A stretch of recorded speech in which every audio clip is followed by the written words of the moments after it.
వాగర్థావివ సంపృక్తౌ వాగర్థ ప్రతిపత్తయే జగతః పితరౌ వందే పార్వతీ పరమేశ్వరౌ. రామా మృక్కులు నీదు నామమునకున్ రమ్యాంఘ్రి పద్మాలకున్ శ్రీమన్మంజులమైన మేనికి ధనుర్లీలా కళాకేళికి నీ మర్యాదకు ధర్మనిష్టకు రసోద్వేలమ్ము నీ గాధకున్ ప్రేమన్ నీ పరివారమంతటికి శౌరీ రామచంద్ర ప్రభు శౌరీ రామచంద్ర ప్రభు.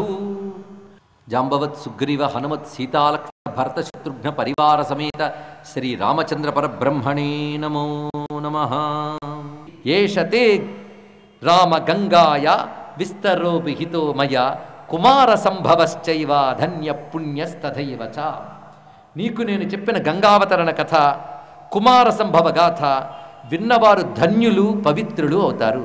ఎవరైతే కార్తికేయుడికి భక్తులో వాళ్ళకి జీవితంలో ఆపదలు రావు, వాళ్ళ ఆయుష్మంతులై ఉంటారు, చక్కటి సంతానం కలిగి ఉంటారు, అంతమునందు పరబ్రహ్మను పొందుతారు. భక్తశ్చయ కార్తికేయే కాకుత్స్థ భువిమానవః ఆయుష్మాన్ పుత్రపౌత్రైశ్చ స్కంద సాలోక్ష్యతాం వ్రజేత్. ఈ మాటని చెప్పాడు ఇక్కడ. షష్ఠి మంగళవారంగానే పడితే అలభ్య యోగం, గొప్ప యోగం. అది చైత్రమాసంలో వస్తే మరీ యోగం. చైత్రానికి వైశాఖానికి వసంత ఋతువు అని పేరు.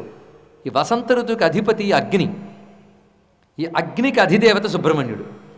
ఎవరైతే చైత్రమాసంలో సుబ్రహ్మణ్య ఆరాధన చేస్తారో వారికి కుజదోషం అనేది ఉండదండి. అందులో ఈ రోజున ఎవరైతే ఆరాధన చేస్తారో వారికి అన్ని రకాల కష్టాలు పోతాయి. కొందరు వివాహ కష్టాలు, కొందరికి ఆరోగ్య కష్టాలు, కొందరు రుణ కష్టాలు, ఇవన్నీ పోవాలంటే సుబ్రహ్మణ్యని మంగళవారం షష్ఠి నాడు ఎప్పుడైనా ఆరాధించాలి. చైత్రమాసంలో మరీ విశేషం. ఈ కథని చెప్పడంలో ఉద్దేశం ఏంటి? ఈ కథ చెప్పిన తర్వాత కొన్ని సన్నివేశాలు ఉంటాయి. భగీరథుడు గంగను తీసుకొచ్చాడు. ఎందుకోసం? తన పూర్వీకులు తరించడం కోసం. ఎంత భాగ్యం అండి! కన్న తండ్రినే మర్చిపోతున్నటువంటి ఈ రోజుల్లో తన ముత్తాతలు తరించాలని తపస్సు చేసిన భగీరథుడు ఎంత గొప్పవాడో చూడండి. ఇక్కడ భగీరథుడు ఈ గంగను తీసుకొచ్చాక బ్రహ్మగారు భగీరథుడితో ఒక మాట అన్నారట. ఇది అద్భుతమైన విషయం ఇక్కడ. ఏమనంటే, భగీరథ, నువ్వు చాలా గొప్పవాడివి. నీ తండ్రి తాత కూడా చెయ్యలేని పని చేసావు నువ్వు. ఎందుకంటే నీ తండ్రి తపస్సు చేశాడు గంగ తెద్దామని, తేలేకపోయాడు. నీ తాత తపస్సు చేశాడు, తేలేకపోయాడు. నీ ముత్తాతలు గతి లేకుండా అలాగే ఉన్నారు. నీ తండ్రి తాత చెయ్యలేని పని నువ్వు చేసావు అనగానే మనమే అయితే అవునవును అంటాం కదా. కానీ భగీరథుడు ఏమన్నాడు? తప్పు తప్పు, అపచారం.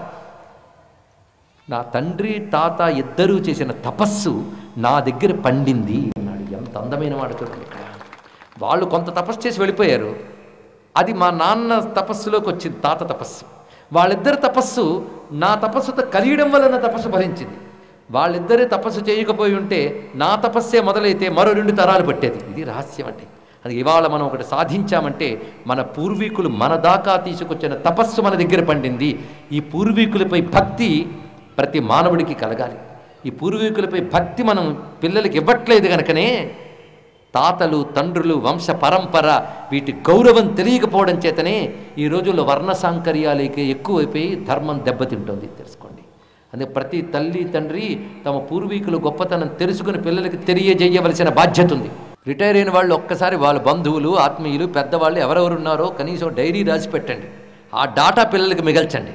అదే ఎలాగో రిటైర్ అయ్యాం కదా అని టీవీ సీరియల్స్ చూస్తూ బతుకు పాడు చేసుకోకండి. ఇది ప్రధానమైనటువంటి అంశం ఇక్కడ.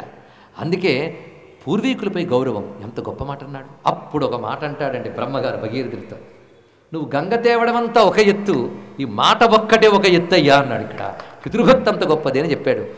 అలాగే సుబ్రహ్మణ్య చరిత్ర. సుబ్రహ్మణ్యుడు చేసింది ఏమిటి అంటే, రాక్షసులైన తారకాసురుడు మొదలైన వారి బాధలు తట్టుకోలేక దేవతలందరూ చెల్లా చెదురైపోతే శివశక్తుల ఏకస్వరూపుడైన సుబ్రహ్మణ్యుడు అవతరించి ఆ దేవతలందరినీ ఒక దగ్గరికి సమీకరించి వాళ్ళకి బలమిచ్చి వాళ్ళకి నాయకుడై నడిపించి అసురశక్తులన్నింటినీ నాశనం చేశాడు. అలాగా అసురశక్తుల తీవ్రత వల్ల మంచి శక్తులకు బలం తగ్గిపోతే వాటికి బలమిచ్చి నడిపించే నాయకుడు కావాలి. ఇప్పుడు అలాగే దేవతలు చెల్లా చెదిరైపోయినట్లే ఇప్పుడు దేవతలు చెల్లా చెదిరై వానర వీరులై పుట్టారు. సుబ్రహ్మణ్యుడు దేవసేనని నడిపినప్పుడుగా నువ్వు వానరసేనని నడిపిస్తూ తారకాసురుడు లాంటి రావణాసురుని సంహరించాలయ్యా. అది దీనిలో ఉన్నటువంటి మరొక మర్మం. అందుకే ఎప్పుడైనా సరే సనాతన ధర్మంలో అసుర శక్తుల నాశనానికి, దేవతాశక్తుల రక్షణకి, లోకక్షేమానికి సుబ్రహ్మణ్య ఆరాధన జరగాలి, సుబ్రహ్మణ్య అవతరణ జరగాలి. అందుకే సుబ్రహ్మణ్యోం సుబ్రహ్మణ్యోం ఇది నమస్కరించుకోవాలి. ఇది కుమార సంభవశ్చైవ అన్నాడు వాల్మీకి. ఈ మాట పట్టుకునే కాళిదాసు రెండవ కావ్యం కుమార సంభవం. నిన్న రఘువంశం అన్నాగా, ఇప్పుడు కుమార సంభవం. నిజానికి మొదట కుమార సంభవం రాశాడు, తర్వాత రఘువంశం రచించారు. మొత్తానికి ఈ విధంగా చరిత్రను చెప్పి ఆ తర్వాత క్రమంగా మిథిలా నగరానికి సమీపానికి వెళుతూ ఉండగా అక్కడ ఒకప్పుడు బాగుండి ఇప్పుడు పాడైపోయినట్టు కనబడుతున్న ఒక ఆశ్రమం కనబడింది. ఆశ్రమాన్ని చూడగానే వెంటనే అడిగాడు ఈ మహానుభావుడు, స్వామి ఈ ఆశ్రమం ఏంటి పాడుపడ్డట్టుగా ఉంది, ఎవరు లేరా ఇక్కడ, ఎవరిది ఆశ్రమము అని అడిగాడు రామచంద్రమూర్తి విశ్వామిత్రుని.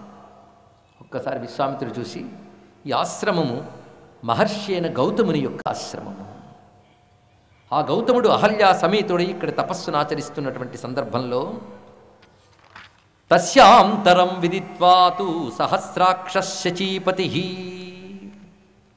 ఆశ్రమంలో మహర్షి లేడు అని అనుకున్నవాడే ఇంద్రుడు అహల్య మీద ఆశపడి మునివేషధర, మునివేషాన్ని ధరించి ఆశ్రమంలో ప్రవేశించాడు. అయితే వేషం మునివేషం వేసుకున్న అతడు ఇంద్రుడని తెలుసుకున్నది అహల్య. అయినప్పటికీ సాక్షాత్తు ముల్లోకాలికి అధిపతి అయిన ఇంద్రుడే నాపై మనసు పడి వచ్చాడే అని ఆమెలో చిన్న మోహం ఉత్పన్నమైంది. అంత మహాపతివ్రతకు కూడా చిన్న మోహం ఉత్పన్నమైంది. ఆ విషయం స్పష్టంగా చెప్తున్నాడు వాల్మీకి. మతించకార దుర్మేధ దేవరాజ కుతూహలాత్. వాల్మీకి చెప్తున్నమాటే దేవరాజ కుతూహలాత్. దేవరాజనే కుతూహలంతో ఆమెకు దుర్బుద్ధి పుట్టింది. అప్పుడు ఇంద్రుడి వల్ల నేను ధన్యురాలనయ్యాను అని భావించి కృతార్థాస్మి సురశ్రేష్ఠ, నువ్వు నన్ను వలచి రావడం వల్ల నేను ధన్యురాలనయ్యాను. గచ్చ శీఘ్రమిత ప్రభో, నన్ను ధన్యురాలని చేసేవి గనక ఇంక నువ్వు వెళ్ళు, నన్ను నిన్ను కూడాను గౌతము నుంచి కాపాడుకో అని చెప్పింది. ఎప్పుడైతే ఇంద్రుడు వెళ్ళబోతూ ఉన్నాడో అప్పుడు ప్రవేశించాడు. ఆ సమయంలో అక్కడ గౌతముడు రాగానే చూశాడు అనుచితమైన కార్యాన్ని. వెంటనే ఇంద్రుని శపించాడు, అహల్యని శపించాడు అని అంటే సరిపోదు. ఇక్కడ చాలా విశేషమైన రహస్యం అన్నది వాల్మీకి రామాయణ ఆధారంగా. నువ్వు మహాపతివ్రతవే, సందేహం లేదు, కానీ ఒక తప్పు చేశావు. గౌతముడు ఇక్కడ ప్రవర్తించిన తీరు చూడాలండి. మహాపతివ్రతయే ఎన్నాళ్ళు అనుసరించిన స్త్రీ ఒకానొక చిన్న బలహీనతకు లోనైన వెంటనే ఆమెను విడిచిపెట్టేయడం కానీ తోలనాడడం కానీ కాకుండా ఈ దోషం పోవడానికి ప్రాయశ్చిత్త విధిని చెప్తున్నాడు ఇక్కడ. చూడండి, ఇక్కడ మనం అందరం శాపం అనుకుంటాం, కానీ జాగ్రత్తగా పరిశీలిస్తే ఇక్కడ గౌతముడు అహల్యకి పాపం నుంచి బయటపడడానికి ప్రాయశ్చిత్త విధిని చెప్పాడు. ఇది శాపం కాదు, ప్రాయశ్చిత్త విధి. ఇలాంటివి జాగ్రత్తగా వినాలి. అయితే మనకు అలవాటైపోయిన కథలు కొన్ని ఉన్నాయి. అవి కాదయ్యా ఇది సరైనది అని చెప్తుంటే ఇది తప్పేమో అనిపిస్తుంది. ఎందుకంటే తప్పు అలవాటైపోతే ఒప్పు అనిపిస్తుంది. అప్పుడు ఒప్పు చెప్పడమే తప్పు అనిపిస్తుంది కదా. కానీ మీకు అసలు రామాయణం ఇక్కడ చెప్పడం జరుగుతుంది. ఇది గ్రహించవలసింది. అంతేగాని నువ్వు రాయి అయిపో అని చెప్పించలేదు. గౌతముడు ఏమంటున్నాడో జాగ్రత్తగా విందా. అందుకే మూలంలో సంస్కృత శ్లోకం చదవాలి. ఏం చెప్తున్నాడో చెప్పాలి మీకు.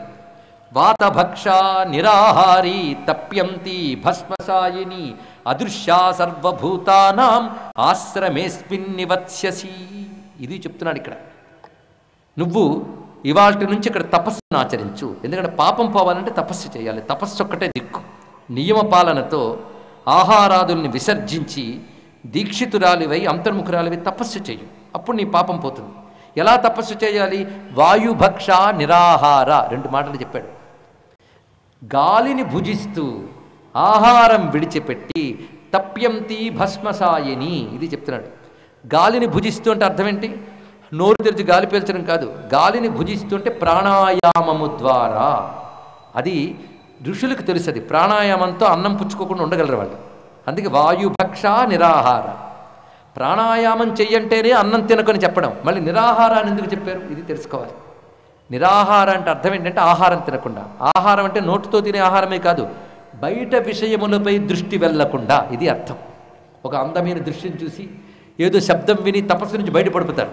కొందరు పాపం జపానికి కూర్చుంటారండి, ఏదో ఇన్సిడెంట్ గుర్తొస్తుంది, అంతే జపం పక్కకు పోతుంది, మరొక చర్చ మొదలవుతుంది. ఇలా లౌకిక విషయాల వైపు వెళ్ళిపోవడం ఆహారం తినడమే.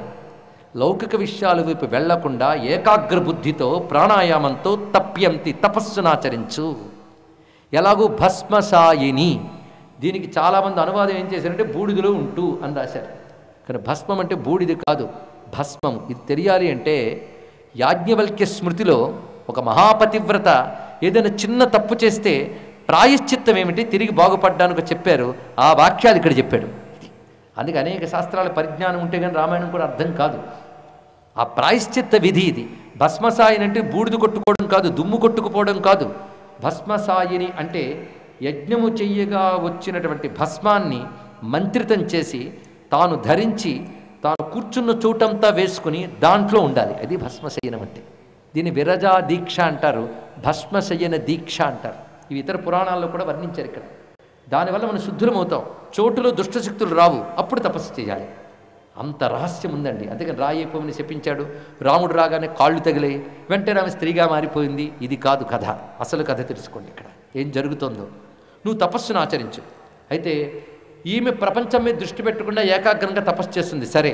కానీ ప్రపంచంలో ఎవడో వస్తే ఈమె కనబడింది అనుకోండి, ఈమె తపస్సుని భంగం చేయొచ్చుగా. అందుకు మళ్ళీ రెండో వాక్యం ఏం చెప్తున్నా అంటే అదృశ్యా సర్వభూతానాం, నువ్వు ఎవ్వరికీ కనబడవు. దీన్ని బట్టి గౌతముడు శపిస్తున్నట్టుందా, తపో విధానాన్ని చెప్తున్నట్టుందా? అదృశ్యా సర్వభూతానాం, నువ్వు ఎవ్వరికీ కనబడవు. దీన్ని బట్టి గౌతముడు శపిస్తున్నట్టుందా, తపో విధానాన్ని చెప్తున్నట్టుందా? తపో విధానాన్ని చెప్తున్నాడు. నువ్వు ఈ విధంగా భస్మశయన దీక్షతో ఏకాగ్ర బుద్ధితో ప్రాణాయామంలో దృష్టిని అంతర్ముఖం చేసి నీ హృదయంలో అంతర్యామిగా ఉన్న సచ్చిదానంద పరతత్వాన్ని ధ్యానం చేయి. నిలబడు. నిన్ను ఎవరూ విఘ్నం కలిగించకుండా నువ్వెవరికి కనబడవు. నీకు ఆ శక్తిని నేను ఇస్తున్నాను. అదృశ్య సర్వభూతానాం, నువ్వెవరికి కనబడవు. తపస్సు చేయి. అయితే నీ తపస్సు పండింది, పాపం పోయింది అనేది నీకు ఎప్పుడు తెలుస్తుంది అంటే ఎప్పుడైతే దశరథాత్మజుడైన రామచంద్రమూర్తి ఈ ఆశ్రమంలో ప్రవేశిస్తాడో అప్పుడు నీ శాపము నీ పాపము రెండూ పోతాయి. అప్పుడు నీ తపస్సు పండినట్లే. అతడికి నువ్వు ఆతిథ్యం ఇచ్చినట్లయితే నీ తపస్సు సిద్ధించినట్లు, నీ పాపం పోయినట్లే అన్నాడు. ఇదండి మొత్తం చెప్పిన విధానం. తస్యాతిథ్యేన దుర్వృత్తే లోభమోహ వివర్జిత. అతనికి ఆతిథ్యం ఇచ్చినప్పుడు నీ మనస్సులో లోభంగాని మోహంగాని కలగకపోతే నీ పాపం పోయినట్లే. ఇది పట్టుకోవలసిన అసలైన అంశం. లోభమోహ వివర్జితగా ఆతిథ్యమిస్తే తపస్సిద్ధించినట్లే అన్నాడు. ఏమిటి ఇందులో ఉన్న మర్మం తెలుసుకోవాలి. నిజానికి తల్లి మహాత్మురాలు, సామాన్యురాలు కాదు. అహల్య గౌతములు గొప్ప దంపతులు, ఋషి దంపతులు. ఇప్పుడు మహాపతివ్రత. వారికి సంతానం ఉంది. అతని పేరు శతానందుడు. ఆయన మిథిలా నగరానికి పురోహితుడు. వశిష్ఠుల వారు ఎలాగైతే సూర్యవంశానికి పురోహితుడిగా అయోధ్యలో ఉన్నాడో, జనక మహారాజు వంశానికి పురోహితుడిగా అహల్యా గౌతముల పుత్రుడైన శతానందుడు అక్కడ ఉన్నాడు. శతానందుడు అక్కడ ఉన్నాడు. ఇక్కడ ఇంద్రుడి వృత్తాంతం అంతా జరిగింది. శతానందుడికి కూడా తెలుసు అమ్మకి శాపం వచ్చింది. నాన్నగారు ఇలా చెప్పారని తెలుసు. అమ్మ శాపం నుంచి ఎప్పుడు బయటపడుతుందా అని ఎదురు చూస్తున్నాడు శతానందుడు. అక్కడ ఆయనకి ఎదురు చూస్తున్నాడు. గౌతముడు హిమాలయాలకు వెళ్ళిపోయాడు తపస్సు చేసుకుందామని. ఇక్కడ ఈమె తపస్సులో ఉండిపోయింది ఎన్నాళ్ళు. ఇప్పుడు రాముడు అడుగుపెట్టాడు. రాముడు అడుగు పెట్టగానే క్రమంగా ఆమెకి శరీరం బాహ్యంలోకి రావడం మొదలు పెడుతుంది. ఇది రమ్యమైన ఘట్టం, ఇక్కడ పరిశీలించాలి. అంతేగా రాముడు కాలు తగలగానే రాయి ఆడదైపోయింది అని మాత్రం ఎక్కడ లేదు. జాగ్రత్తగా చూడండి. ఇక్కడ రాముడు ఆశ్రమంలో అడుగు పెట్టగానే ఒక్కసారిగా ఆవిడికి బాహ్య శరీరం వ్యక్తమయ్యింది. ఇంతవరకు కనబడకుండా ఉన్న శరీరం ఇప్పుడు కనబడింది ఆవిడికి. రాముడు అడుగు పెట్టగానే శరీరం కనబడినట్టుగా మారింది. ఆ శరీరానికి రాముడు కనబడ్డాడు. అప్పుడు రాముడిని చూసి పరంధామాని పాదాల మీద పడి ఆతిథ్యాన్ని ఇచ్చింది. దానితో ఆమె పాపమంతా పోయింది. ఇది వృత్తాంతం. ఇప్పుడు అర్థమైంది కదా. ఇప్పుడు దీన్ని పరిశీలిద్దాం ఒక్కొక్కటి కూడా. ఎంత రమ్యమైన భావమో. ఇదండి లోతైన అంశం. ఇప్పుడు శరీరం బయటికి రావడం అంటే అర్థం ఏమిటి? శరీరం అంటే ఏమిటి ఆలోచించండి. ఒక వస్తువుని చూడడం, ఒక వాసనని చూడడం, ఒక రుచి చూడడం, ఒక శబ్దం వినడం, ఒక స్పర్శ పొందడం, ఇదే కదా శరీరం. శరీరం ఉన్నది అందుకే శబ్ద స్పర్శ రూప రస గంధ, ఈ 5 అనుభవించడానికి శరీరం. ఇప్పుడు ఈ 5 ఈవిడికి లోపలికి వెళ్ళిపోయాయి. లోపల పరమాత్మను చూస్తున్న బయటికి లేవు. ఇప్పుడు బయటకు వచ్చేట. ఇది రహస్యమైన అంశం ఇక్కడ పట్టుకోవాలి. ఇప్పుడు ఆవిడికి శబ్ద స్పర్శ రూప రస గంధ పనిచేయడం మొదలుపెట్టాయి. ఇంతవరకు ఇవి అంతర్ముఖమై లోపల పరమాత్మను చూస్తున్నాయి. ఇప్పుడు బయటకు వచ్చాయి. ఎందుకు వచ్చాయి బయటికి? అంతర్ముఖమై పరమాత్మని చూస్తున్న ఇంద్రియాలు ఇప్పుడు బయటికి ఎందుకు వచ్చాయంటే ఆ లోపల ఏ పరమాత్మ ఉన్నాడో వాడే బయట నిలబడ్డాడు గనక అవి బయటకు వచ్చాయి. ఇది రహస్యం. ఆ వచ్చే తీరు ఎలా వచ్చిందో చెప్తున్నాడు మహర్షి సమానుడైనటువంటి విశ్వనాథ వారు. ప్రభుమేనిపై గాలిపై వచ్చినంతని పాషాణమొకటికి స్పర్శ వచ్చే, ప్రభు కాలి సవ్వడి ప్రాంతమైనంతనే శిలకొక్కదానికి చెవులు కలిగి, ప్రభుమేని నెప్తావి పరిమళించినతోన అశ్మంబు ఘ్రాణేంద్రియంబు చెంది, ప్రభు నీల రత్నతోరణ మంజులాంగంబు కనవచ్చి రాతికి కనులు కలిగి, ఆ ప్రభుండె వచ్చి ఆతిథ్యమును స్వీకరించినంత ఉపల హృదయ వీధి ఉపనిషద్వితానములికి శ్రీరామభద్రాభిరామమూర్తి యగుచు తోచే. తెలుగు సాహిత్యంలో కాదు, ప్రపంచ సాహిత్యంలో అత్యద్భుతమైన పద్యం అండి ఇది. ఇక్కడ గ్రహించగలిగితే అదృష్టవంతులం, గ్రహించలేకపోతే దౌర్భాగ్యం అంతే. ఏమి చెప్తున్నాడు భావం తెలుసుకుందాం, మీకు తేట తెలుగులో అర్థం చెప్తా. ప్రభుమేనిపై గాలిపై వచ్చినంతని పాషాణమొకటికి స్పర్శ వచ్చే. రామచంద్రమూర్తి అడుగు పెట్టగానే రాముణ్ణి తాకిన గాలి వచ్చి ఈ రాతి లాంటి ఈమెకు తాకింది. రాయిలా పడి ఉండడం అంటే అర్థం ఏంటంటే, రాయికి ఎలాగైతే బాహ్యంగా మీరు తాకినా ఏమి తెలియదో ఈమె శరీరం కూడా అలా ఉంది ఇప్పుడు. కానీ రాముడి శరీరంపై గాలి తాకగానే దాని స్పర్శేంద్రియం పనిచేయడం మొదలుపెట్టింది. చూసారా, స్పర్శేంద్రియం పనిచేశాక గాలి తాకలేదు, గాలి వచ్చాక స్పర్శేంద్రియం పనిచేయడం మొదలుపెట్టింది. ఏ గాలి? రాముని తాకి వచ్చిన గాలి తనను తాకగానే చర్మేంద్రియం పనిచేసింది. అంటే అప్పటివరకు శరీరం ఉంది, పనిచేయడం మొదలుపెట్టింది. ప్రభు కాలి సవ్వడి ప్రాంతమైనంతనే శిలకొక్కదానికి చెవులు కలిగి, రామచంద్రమూర్తి అడుగుల సవ్వడి అక్కడ వినబడగానే అహల్యకు చెవులు పనిచేయడం మొదలుపెట్టాయి.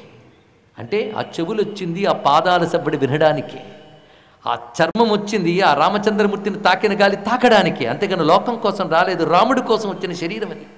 అంతేకాదు, ప్రభుమేని నెత్తావి పరిమళించినతోన అశ్వంబు ఘ్రాణేంద్రియంబు చెంది. లోకంలో ఒక సిద్ధపురుషుడైన యోగి నుంచి దుర్గంధం రాదు. యుగాల తరబడి స్నానం లేకపోయినా యోగి శరీరం నుంచి సుగంధం వస్తుందట. ఎందుకంటే వాళ్ళ శరీరం మాలిన్య దశ దాటిపోతుంది. ఒక యోగికి అది సాధ్యమైనప్పుడు మరి భగవంతుడు అయిన సుగంధిం పుష్టివర్ధనం సహజ సుగంధ బంధురుడై తులసీమాలలతో శోభిల్లుతున్న రామచంద్రమూర్తి మేని పరిమళం ఎప్పుడైతే సోకిందో అప్పుడు నాసిక పని చేయడం మొదలుపెట్టింది ఆమెకి. ప్రభు నీలరప్త తోరణ మంజులాంగంబు కనవచ్చి రాతికి కనులు కలిగి, నీలరత్నాల కుప్పలాగా నిలబడ్డాడు రామచంద్రమూర్తి. ఆ రూపం ఎదురుగా నిలబడగానే కళ్ళు పని చేయడం మొదలుపెట్టాయి. అప్పుడు రామాన్ నమస్కారం చేసింది. ఇక్కడ ఒక రహస్యం అన్నదండి. ఆవిడ ఎప్పుడైనా రాముడిని చూసిందా? రాముడు పుట్టకముందే ఆవిడ తపస్సు కూర్చుంది. ఇది పరిశీలించాలి.